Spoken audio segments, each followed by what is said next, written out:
Okay, we're back. These great big machines rolled by. Kind of scared me, actually. They look like great big insects or something. I don't know. And Greg, what is this thing? Why do you have it here? Well, this right here is a machine harvester. It's probably one of my favorite methods of picking our grapes out here, actually. Yeah? Yeah. Why is that? Like, because you don't have to do it, I guess. Is that why? Probably one of the main reasons, yeah. No, the thing is, you can actually do wonderful things with these machines. A lot of people always say, hand picking is that much better, but you'd be surprised how good this technology actually is.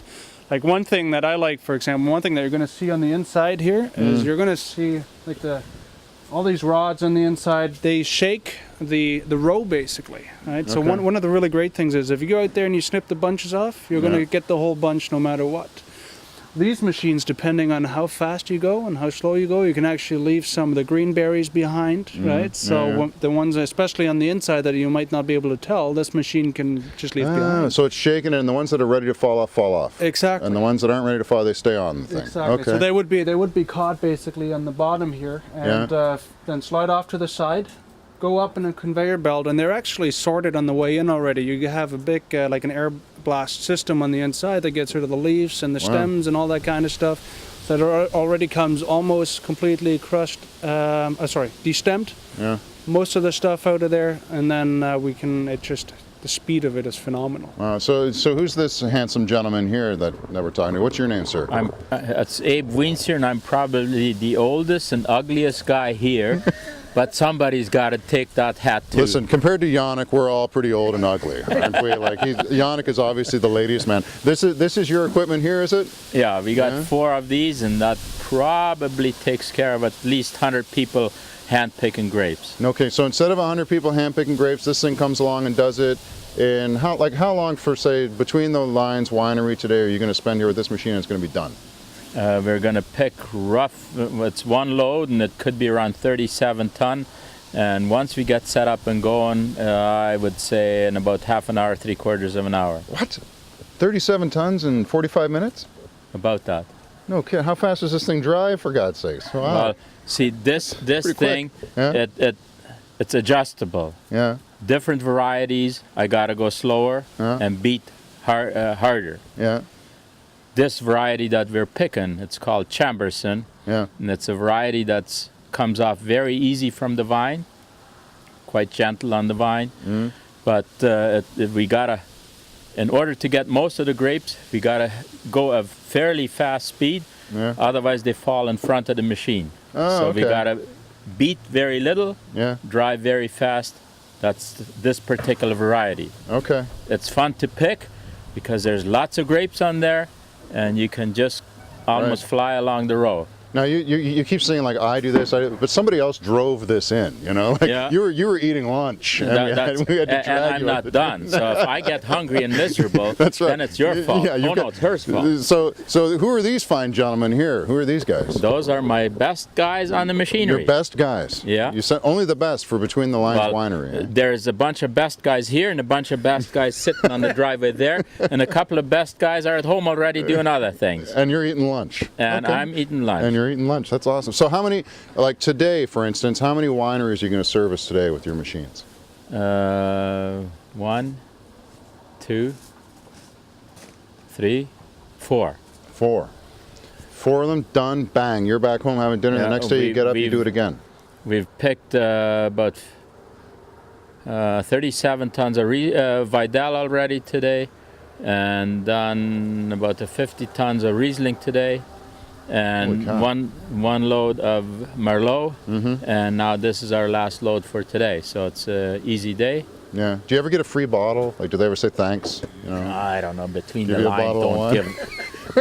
Between the lines, bunch of cheapskates. But you might be helpful. Yeah. You might be helpful on this. Right. Ask for the reserve. Trust me, the Cabernet Franc reserve is fantastic. That's I'm a Riesling guy, and I know they make a phenomenal Riesling. But thanks for talking to me. Enjoy your lunch, okay? Thank you. Where's that bottle of wine now for the lunch? That's right. I'll bring it over.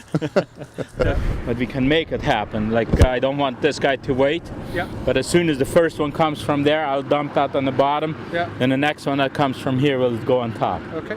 what's going on here? You're eating grapes. Is that it? Don't tell them that The I'm one- stealing these. The ones that don't get picked up by the Oh, machine, these are the bad ones. I'm eating them. they end up in your hand, huh? Okay, so Greg, what are we looking at here with this machine? Okay, so what you're looking at is something absolutely phenomenal. Right, so this guy's picking the entire row. There's 2 elevations of grapes, just picking it all just as he's driving down, right? What he's got basically is over the row. You can see the row shake on the inside and the berries are being flung off to the left and to the right. Okay. Drop down on that conveyor and then go in the top. Wow. It's absolutely fantastic piece of equipment. And you were saying that, just making sure we don't get run over here, that'd be bad, or end up in the crusher or something, but you were saying that him doing that one row, how much faster is that than a bunch of people doing it? Well, I think it would take the 2 of us at least half the day to get to the other side. Wow. So what you'll notice if you come this way, you're going to see the bin that is basically all collected in at the top. Yeah. It's going over the top, and it's going to open up, and all the chews and the berries are going to fall right out. That's wild, man. Look at all that. So they picked all that in about 2 minutes. That's incredible. It can't be cheap to get these guys to do this, though. I mean, you gotta You'd be surprised, sir. Individually, the machines are quite expensive, but they're much more efficient and much cheaper than to pick it all by hand as well. Okay. And the other thing is, there's just no way we would have enough people down here to pick it all. Because you need to pick it all in a short time, you'd have to call in the army to help out. Wow.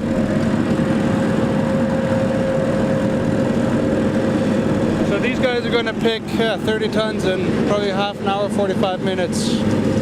That's incredible. Now, is there any rush on here? Because I heard you talking about some damage from the weather and things like that. It's getting colder. I mean, we're freezing out here right now compared to a couple of weeks ago. Like frost, anything like that? You got to pick these before that hits, or what? The biggest thing actually with the red grapes is, in order to get the color, you need to ferment with the skin. And if you get frost, the leaves will fall off, but the little stems stay behind. And those stems, you have almost no way of sorting that out with the machine. Okay. And you don't want to ferment the stems with the skins and the wine, because it's going to start to taste It'll just ruin it. Yeah. It'll ruin it, right? So Okay. it got really cold last night. We did have a frost event. We're not seeing much damage yet, but the important thing is now really to get these grapes off and get them out of here. And I know if I'm cold and you're cold, I know Lisa, poor Lisa holding the camera must be cold. I got her back to work in television, folks, so we'll give her a break right now.